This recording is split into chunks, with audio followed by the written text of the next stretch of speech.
Okay, folks at Arthur & Sons, as always, we are dedicated to bringing you nothing but old school vibes and classic dishes. So next up on the list, shrimp scampi. And you can't have shrimp scampi without monster shrimp. We got big boys over here, nice size shrimp. Don't use the little ones, they suck.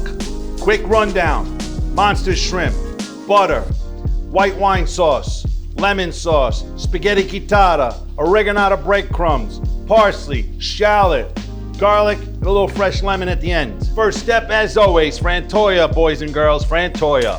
So we've got our olive oil hot, and we're gonna get our garlic toasting, along with a little bit of shallot, or a whole lot of shallot, and some salt and pepper, because we always season along the way.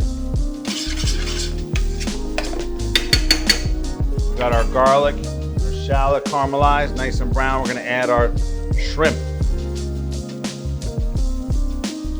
All right, so what I like to do is I like to sear the shrimp. See that color right there after searing it? That's that what you call shrimpy flavor.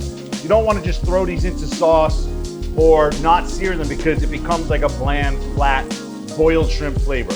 This ensures better flavor, as you can see. And as I like to say, a little bit more shrimpy. We've got our shrimp seared. We're gonna add our white wine sauce. And our lemon juice.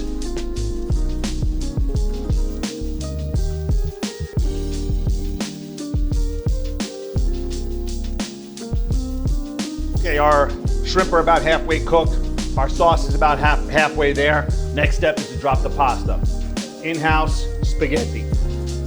Nice. A little swirl. Pasta's almost cooked. Let's finish our sauce. A couple knobs of butter. Can't have shrimp scampi without butter. After the butter starts to melt, I'm gonna throw some fresh chopped Italian parsley.